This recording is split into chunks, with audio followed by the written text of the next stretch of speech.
श्री राम जय राम जय जय राम, श्री राम जय राम जय जय राम। जब विश्वामित्र भगवान श्री रामचंद्र जी को गंगा नदी के किनारे लेकर जाते हैं और गंगा पूजन कराते हैं, तब भगवान बहुत ही हर्ष के साथ मुनि से पूछते हैं, हे गुरुदेव, यह गंगा आई कहाँ से, इनके अवतरण का कारण क्या रहा, सब विस्तार से बताएं।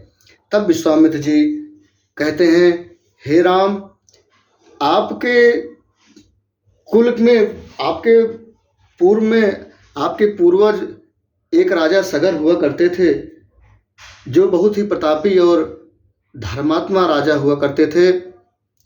वे अपनी प्रजा का बहुत ही अच्छे से पालन किया करते थे, पुत्र के समान नगर का पालन किया करते थे। उनकी 2 सुंदर रानियां थीं।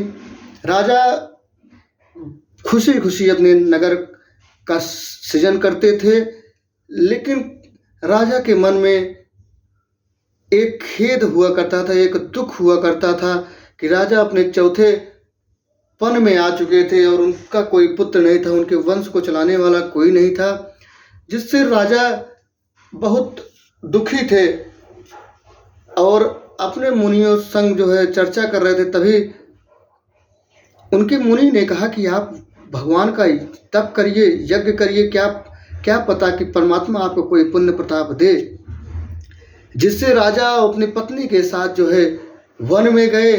100 वर्षों तक उन्होंने कठिन तप किया, जिससे ऋषि भृगु प्रसन्न हुए और वे सब भृगु ऋषि का स्तुति गान करने लगे। भृगु ऋषि ने कहा, हे राजन, मांगो, क्या वर मांगते हो। भृगु ऋषि के कहा कि जो वर मांगना है मांग लो। रानियों ने कहा, हे प्रभु, आप जो वरदान दे देंगे हम ले लेंगे।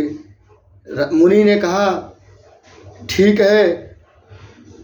उन्होंने पहली रानी को कहा कि आपको 1 पुत्र होगा और दूसरी रानी को कहा कि आपके सुंदर 60,000 पुत्र होंगे, जो काफ़ी वीर और प्रतापी होंगे। राजा ने ऐसे वचन सुनकर मुनि को प्रणाम किया और मुनीश्वर के चरणों को नवाकर उन्होंने मन में आवे वही वरदान दिया। वे सुंदर वर पाकर प्रसन्न हुए और हाथ जोड़कर चरणों में सिर नवाया। राजा स्त्रियों सहित अयोध्यापुरी आए और आनंद में उतने ही पुत्र उत्पन्न हुए जितने मुनि ने कहे थे। राजा ने ब्राह्मण, गुरु, पार्वती और गणेश की पूजा अर्चना की, आनंद सहित दान दिए। राजा ने शीघ्र सुंदर घी के बड़े घड़े मंगवाए और उनमें से सब पुत्रों को पधराया। इस भार सब पुत्र उत्पन्न हुए और सब मनोकामना पूरी हुई। हे घनश्याम, हे रामचंद्र, सुनो। फिर तो रात दिन आनंद के साथ बीतने लगे। कुटुंब, नगर के लोग, राजा सब आनंद के वश में आंगन में फूले ना समाते थे और दुख मिट गए।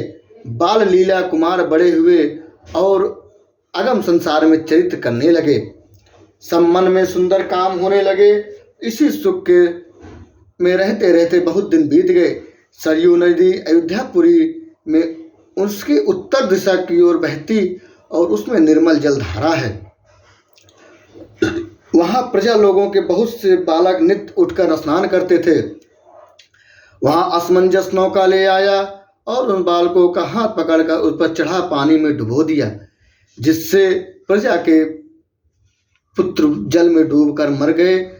प्रजा को काफी दुख हुआ और वे सब राजा के पास पहुंचे और कहा, हे राजन, इससे तो अच्छा है कि हम नगर छोड़कर गमन कर जाएं। बालकों का यूं मरना प्रजा को बहुत ही दुख देता है। वे वहां राजा बैठा है, प्रजा का पालन किया करते हो, परंतु आपके पुत्र सबका काल हुआ है।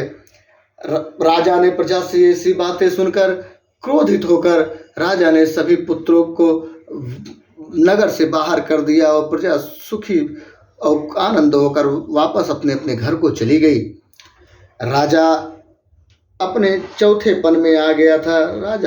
राजा ने सोचा कि अब हमारा बुढ़ापा आ गया है, नगर के विस्तार के लिए कुछ करना चाहिए। फिर राजा ने अपने सभी पुत्रों और राजा मंत्रियों को बुलाया और यज्ञ किया।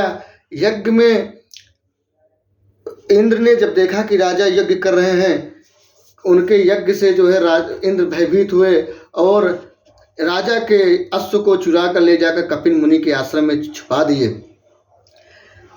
किसी को कुछ पता भी नहीं चला, वहां खड़े सिपाही को भी नहीं पता चला कि कब क्या हो गया। सिपाही राजा के पास डरते हुए गए और कहे कि राजन, हमारा अश्व किसी ने चोरी कर लिया है जो दिखाई नहीं दे रहा है, आप बताएं क्या करना है। राजा ने अपने सभी पुत्रों को बुलाया और कहा कि जाओ चारों तरफ खोजो और अश्व को खोज कर ले आओ। फिर सब लोग चारों दिशा में रथ को खोजने गए, घोड़ा कहीं मिला नहीं। फिर सभी पाताल को खोदते हुए गए, जहाँ कपिल मुनि के आश्रम पहुँचे, जहाँ कपिल मुनि के पास घोड़ा बंधा हुआ देखा और राजा के 60,000 पुत्र क्रोधवश होकर आपत्तिजनक भाषाओं से मुनि को गाली देने लगे। रे दुष्ट, तूने घोड़ा कैसे चुराया, नाना प्रकार से जो है प्रताड़ित करने लगे, जिससे कपिल मुनि क्रोधवश आंखें जब खोली तो उनकी क्रोधा अग्नि में सभी जलकर राख हो गए और इस तरह राजा सगर के 60,000 पुत्र जलकर खाक हो गए। जब काफी समय बाद वे लोग लौट कर नहीं आए तो राजा ने अपने बड़े पुत्र अंशुमान से कहा कि जाओ देखो कहाँ है सब लोग, अभी तक आए नहीं। फिर वे सब भी फिर अंशुमान सबको खोजते हुए चारों ओर गया और हर ऋषि मुनि के आश्रम में सबको प्रणाम करते हुए पूछा। फिर आगे कुछ दूर चलने के बाद उन्हें गरुड़ महाराज मिले। गरुड़ महाराज से प्रणाम किया तो गरुड़ महाराज ने उन्हें सब कथा सुनाई कि किस तरीके से उनके सभी भाई जो है जलकर राख हो गए। वे सब गरुड़ जी उन्हें उस स्थान पर ले गए जहाँ उनके 60,000 भाई जलकर खत्म हो गए थे। अंशुमान ने सबको बारी बारी से तिलांजलि दिया और गरुड़ के साथ जो है ऋषि के पास पहुँचे, कपिल मुनि के पास पहुँचे और कपिल मुनि को प्रणाम किया। कपिल मुनि तो गरुड़ जी ने बताया कि किस तरीके से क्या किया जाए, तो उन्होंने बताया कि अब गंगा जी को धरती पर लाया जाए तो गंगा जी की धरती से पर आते ही यहाँ की सभी मलिनता खत्म हो जाएगी, सभी पाप खत्म हो जाएंगे और आपके सभी भाइयों को मुक्ति मिल जाएगी। इसके लिए फिर अंशुमान जो है घोर तप करने के लिए वन को चले गए। श्री राम जय राम, जय जय राम।